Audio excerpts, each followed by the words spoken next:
तो निश्चित रूप से हमें खोज करनी पड़ती है। जैनागम में एक शब्द आता है मार्गणा, मृग्यते अनेन वा इति मार्ग, कि जिसके द्वारा खोजा जाता है या जिसमें खोजा जाता है वह क्या कहलाता है? मार्गणा कहलाती है। और मार्गणा तब तैयार होगी जब हमारे पास पहले मार्ग होगा। और संसार के अनेक मार्गों के बीच में से हमें समीचीन मार्ग तब मिलेगा जब मार्गदर्शन करने वाला कोई व्यवस्थित व्यक्ति होगा। आप इस मंदिर में आना चाहते हैं, लेकिन आने के पहले जब पहली बार आप बोरीवली स्टेशन पर उतरे तो आप डेफिनेटली गेट पर आने के बाद पूछताछ कार्यालय में अवश्य जाएंगे। वहां पर आप पूछताछ करेंगे, वहां से पूछने के बाद बाहर निकलेंगे तो भी 2-2, 3-3 बार कंफर्म करते। जब आहार चलता रहता है तो सामान्यतः संघों में व्रती रहते हैं, ब्रह्मचारी रहते हैं, ब्रह्मचारिणियां रहते हैं, या फिर कुछ ना कुछ श्रावक जो ज़्यादा अटैच हो जाते हैं, अपनी चर्या में सहयोग करते हैं, वो साथ में आहार में जाया करते हैं। वो जनरली थाली के पास खड़े होते हैं, टेबल के पास खड़े होते हैं और वहाँ से सामान का शोधन करते हैं और दूसरों को हाथ में देते हैं, आप दे दीजिए। तो जो अज्ञानी श्रावक होते हैं वो क्या करते हैं? जैसे लिया और वैसे ही दिया। भैया यदि आप बैंक में जाते हो तो क्या करते हो आप? कैशियर ने पैसे गिने, आपके सामने गिन रहा है वो कैशियर पैसा, उसके बाद भी अपने हाथ में लेते हो और जितनी देर कैशियर पैसा गिन रहा है उतनी देर भी आपकी नजर कहाँ रहती है? बोलो। रानू पे, सोनू पे, मोनू पे, चुन्नू पर, पप्पू पर, किस पर रहती है? नहीं महाराज, इन सब पर किसी की नजर नहीं रहती। हम सबकी नजर भले ही 1000 रुपए होंगे, 100 के 10 नोट होंगे, लेकिन उसके बाद भी नजर वहीं टिकी रहेगी। एक एक नोट खिसक रहा है और अपनी नजर जरा सी भी नहीं खिसकती। क्यों? एक आध कम ज्यादा हो जाए तो अरे आपके हाथ में आएगा तब देख लेना। नहीं, पहले तो उसी के हाथ में देखेंगे, उसके बाद फिर क्या करेंगे? जैसे ही अपने हाथ में आया 10 नोट पक्के, देखे आपने? मैंने कितनी बार हिलाया? बोलो निर्भय जी, कितनी बार हिलाया? बोलो। 10 बार नहीं हिलाया, मैं 9 बार में छोड़ दिया था। आप ध्यान से देखते हैं, उस समय यहां नहीं देखेंगे क्योंकि यहीं तो आपका ध्यान जहां लगना चाहिए वहां लग नहीं रहा है। आप ध्यान से उसको देखते हो, वो नोट खिसकाता है। नोट खिसकाने के बाद आपके हाथ में आता, आप फिर गिनते हो। और यहां तक बताऊं कि आप कैशियर की लाइन से हटने के बाद एक बार वापस वहां पर जाकर के नोट गिनते। एम आई राइट और रॉन्ग? क्यों भाई? महाराज मेहनत की कमाई है, मेहनत से कमा कर लाया हूं, ऐसे थोड़ी ना कम और ज्यादा हो जाएगा। मुझे तो महाराज ज्यादा भी नहीं चाहिए, फिर भी ज्यादा हो जाए तो चलेगा, लेकिन कम होना। भैया आहार के समय भी ध्यान दो थोड़ा सा। क्या ध्यान दो? देखने वाले ने दिया है, व्रती व्रती है, साधु साधु है, हमने भी देख कर दिया, तो भी हमारी तरफ नजर रखो, और जब तुम दे रहे हो तो भी नजर रखो। कहने का तात्पर्य मात्र इतना है कि मार्गदर्शक होने के बाद भी सिर्फ दर्शन करते बैठे मत रह जाना, उस मार्ग पर चलने का अभ्यास करना। जिन्होंने अरिहंतों से मार्गदर्शन प्राप्त किया, गणधरों से मार्गदर्शन प्राप्त किया, पूर्व आचार्यों से मार्गदर्शन प्राप्त किया, उनका मार्गदर्शन आज हमारे पास आया है। अब सिर्फ दर्शन करते बैठे मत रह जाना। कल एक व्यक्ति ने आकर पूछा, कल नहीं परसों की बात है, कि महाराज हम बहुत सुनते रहते हैं, बहुत सुनते रहते हैं, आपकी बात अच्छी भी लगती है। तो सज्जन बैठे होंगे यहां पर महाराज मैं जानता हूं मार्ग अच्छा है, मैं जानता हूं संसार बुरा है, लेकिन उसके बाद भी चलने का भाव नहीं हो रहा। मैंने कहा बंधु ज्ञात रखना कि जब तक तू अपना अस्तित्व मिटाने का सामर्थ्य नहीं रखेगा तो कभी किसी अच्छी चीज को प्राप्त नहीं कर सकता। शिष्य बनना चाहते हो? हाँ तो बोलो। बनना तो जब बनना तब बनना। हाँ तो बोलना शुरू कर दो कि हाँ महाराज बनना चाहते हैं। अरे लड़का शादी 24 साल में करेगा, 25 साल में करेगा, और उनकी ये कुमाताएं जो हैं, कौन बोलो ना, उनकी जितनी कुमाताएं हैं ये 16 साल में कुंडलियां तैयार करने लगती हैं और उनके विकास पर कुंडली मारकर बैठ जाती हैं। हम तो डूबे हैं सनम, तुमको भी ले डूबेंगे। हम तो फंसे हैं, हम तो डूब गए, हम तो घुस गए हैं। बेटा तुझे भी घुसा के रहूंगी, तू देख लेना। अरे मैं नहीं चल पाई, तू कैसे चल जाएगा। और जो सुमाता होती है, श्रेष्ठ माता होती है, अच्छी माता होती है, वो पहले कहती है आर्जव चल बेटा महाराज के पास, तुझे अच्छा लगे तो वहीं देख लेना, और जब लगे कि नहीं मेरा सामर्थ्य नहीं है तब मुझे बताना, तो मैं तेरी कुंडली निकलवा दूंगी। लेकिन ये तो कुंडली पहले से मार कर बैठ जाते हैं, बच्चे को मौका भी नहीं मिलता। और तो और अपनी जैन समाज में एक समाज होती महाराज, नागदा समाज। कोई बैठा है क्या? हाँ, अरे हमारे ज्ञानी जीव छुल्लक जी बैठे, अनुश्रवण सागर जी, इनके यहां तो बहुत दूर। अरे महाराज कुंडली वुंडली तो छोड़ो, पेट में ही रिश्ता पक्का कर देते हैं। तेरे लड़का हुआ तो मेरे लड़की हुई तो अनारो विवाह, अनारो लगन फाइनल थे। इनका ब्याह पहले से ही फाइनल है। ऐसे ही आपका भी ऐसे ही हुआ था। इनका भी ऐसे ही हुआ था। लो साक्षात सांच को आंच क्या, हाथ कंगन को आरसी क्या, और पढ़े लिखे को फारसी क्या। मतलब समझते हो संजय भैया? कहावत बहुत सुनते हैं, हाथ कंगन को आरसी क्या। आया किसी को समझ में? नहीं आया तो ना बोल दो, पूछ लो क्या है महाराज। अरे आरसी का मतलब होता है आईना, और हाथ में पहने कंगन को देखने के लिए मूर्ख होगा जो आईने में देखेगा, बुद्धिमान आंख वाला तो सामने देख लेगा। इसीलिए कहते हैं कि हाथ कंगन को आरसी क्या, हाथ में पहने हुए कंगन के लिए दर्पण की जरूरत नहीं है, और पढ़े लिखे को फारसी क्या। जो बुद्धिमान पढ़ा लिखा आदमी है वो उर्दू भी सीख जाएगा, वो फारसी भी सीख जाएगा, लेकिन शर्त है लगन होना चाहिए, रुचि होना चाहिए। कोई कुछ भी पढ़ सकता है। इसी मुंबई के घाट कोपर में एक महिला रहती है, श्वेतांबर महिला है, जिसने दिगंबर धर्म अपनाया है। उनके पति का नाम है नरेश भाई। आचार्य विद्यासागर जी के संग में प्रतिभा मंडल में सबसे बड़ी ब्रह्मचारिणी उन्हीं की बच्ची है, जिसका नाम है ब्रह्मचारिणी उन्नति दीदी। वो 5 पूरी बहनें जो चाचा बाबा की बहनें थीं, और दोनों भाई, उन सारे लोगों ने दिगंबर धर्म को अपनाकर, श्वेतांबर परंपरा को छोड़कर, और उसके बाद प्रतिमाओं को धारण करके आजीवन ब्रह्मचर्य व्रत लिया। और आज वो पूरा परिवार आचार्य श्री का संघस्थ है। ब्रह्मचारिणी उन्नति दीदी, जिन्होंने आईएएस का एग्जामिनेशन क्लियर किया हुआ है और उसके बाद वो आचार्य श्री के संग में ब्रह्मचारिणी है। उन दीदी की मां, दीदी तो जो है सो हैं, उनकी मां को कैंसर की बीमारी हुई। कैंसर का इलाज हुआ और स्वस्थ होने के बाद 65 साल की उम्र में इसी बॉम्बे यूनिवर्सिटी से उन्होंने संस्कृत विषय में एमए किया, और 65 साल की उम्र में गोल्ड मेडलिस्ट बनकर के सामने आई।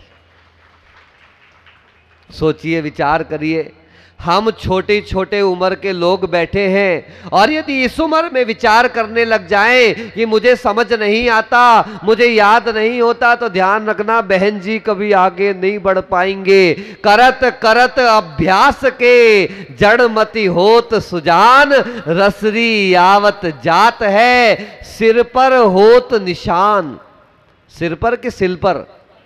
ना, हम तो सोच समझ के बोल रहे हैं। ध्यान रखियो कि जब पत्थर के ऊपर रस्सी निशान कर सकती है, बार बार आने से निशान कर सकती है, तो फिर तो बंधु आप पत्थर तो नहीं, आपकी चेतना जीवंत है, जागृत है, हाथ पैर सही सलामत हैं, आंखें अच्छा देख रही हैं, कानों से अच्छा है, ऐसा नहीं करना पड़ता।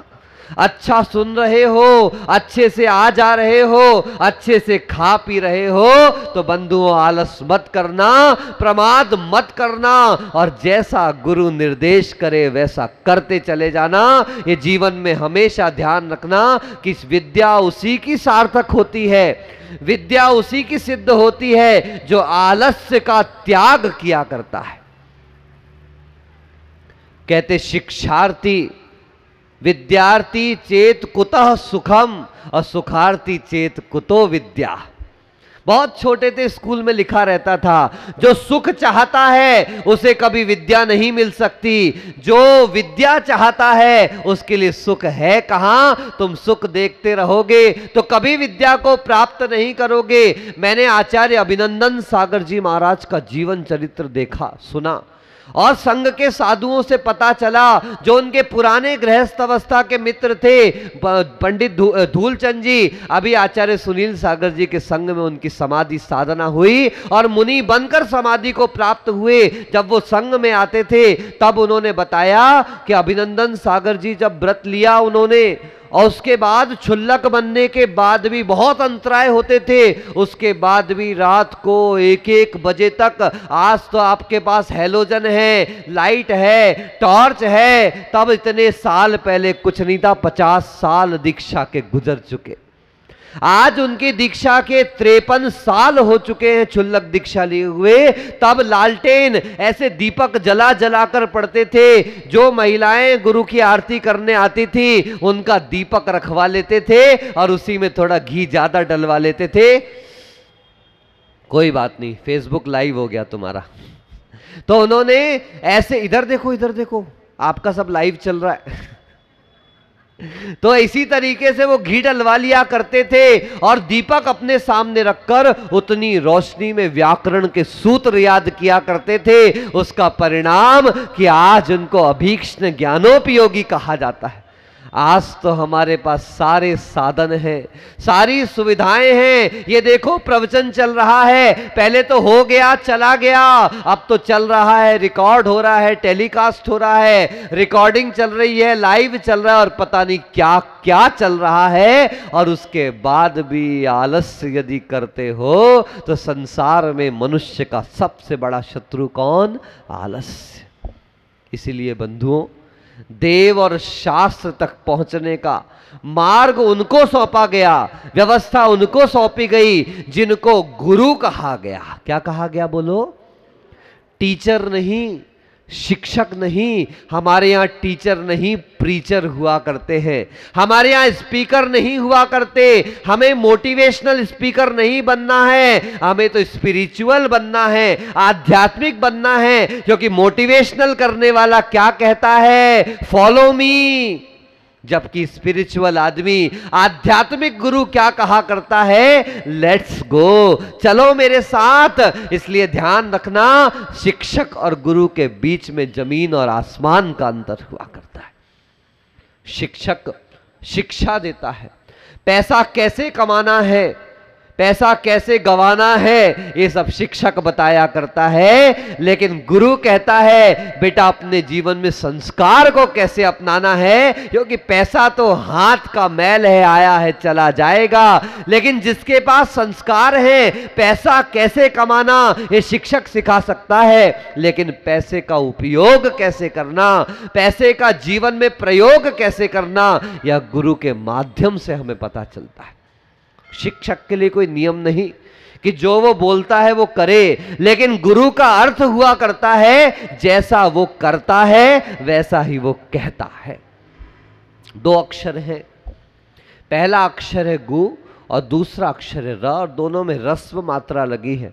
देखिए गुरु में एक भी दीर्घ मात्रा नहीं है, दोनों रस्व मात्राएं हैं। यानी जिसने अपने अभिमान को छोड़ दिया है, मैं गुरु हूं ऐसे भाव को छोड़ दिया है, वही व्यक्ति ऊपर पहुंचता है। गुरुदेव कहते थे जल के ऊपर घी है, लेकिन घी ने जल को कभी दबाया नहीं है। क्या सुना? जल के ऊपर घी है, लेकिन घी ने कभी जल को दबाया नहीं, इसीलिए घी तैर कर कहां आया? आप घोट दो पानी के अंदर घी को, खूब घोटो, खूब घोटो, खूब घोटो, 10 घंटे घोट लो, घोटते बैठे रह जाओ, तुम थक जाओगे, लेकिन घी कभी नीचे बैठ नहीं पाएगा। क्योंकि जिसने अपने अभिमान को छोड़ दिया, आप कहीं भी डाल दो वो तैर कर कहां आ जाएगा? कषाय छोड़ दिया जिसने, प्रमाद छोड़ दिया जिसने, अहंकार और अभिमान छोड़ दिया जिसने, वो कभी किसी से दबने वाला नहीं। कहीं नीचे भी बैठा दो तो वो उठ करके अपने आप उसका अस्तित्व निकल करके सामने आ जाए। और घी ने पानी को कभी दबाया नहीं है, उसने कभी अनुशासन किया मगर अपने ऊपर किया। इसलिए हमारे यहां गुणभद्र महाराज ने एक ग्रंथ रखा अपने सामने, आत्मानुशासन। पर के ऊपर नहीं, जो अपने ऊपर अनुशासन करता है, जो अपने आप को संभालता है, स्वयं चलता है और उस चलने के परिणाम से दूसरे भी अपने आप चलने लगा करते हैं। ऐसे ही तत्व को क्या कहा? तत्व शब्द कहा। जैन आगम में 7 तत्व बताए हैं, जीव, अजीव, आश्रव, बंध, संवर, निजरा और मोक्ष। लेकिन गुरुदेव कहते थे इनसे भी बड़ा कोई तत्व है तो पंचास्तिकायकार कहते हैं कि देव, शास्त्र, गुरु भी अपने आप में तत्व हैं, क्योंकि इनके बिना तत्व का आभास नहीं होता, तत्व का अभ्यास नहीं होता। और गुरु के साथ जो अभ्यास कर ले।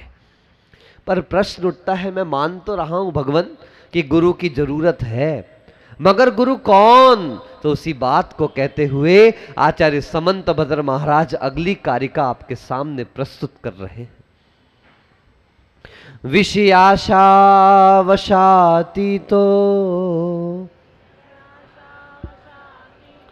विषयाशा वशातीतो, निरारंभो परिग्रह, निरारंभो परिग्रह,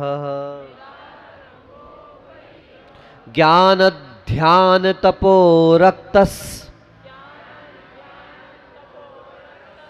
ज्ञान ध्यान तपो रक्तस, तपस्वी स प्रशस्यते। चलिए, किताबें आपके पास हैं, एक बार अपन साथ में बढ़िया उच्चारण करेंगे, क्योंकि ये हमारे लिए एक बहुत महत्वपूर्ण श्लोक है, बहुत महत्वपूर्ण कारिका है। विषयाशा वशातीतो, निरारंभो परिग्रह, ज्ञान ध्यान तपो रक्तस, तपस्वी स प्रशस्यते।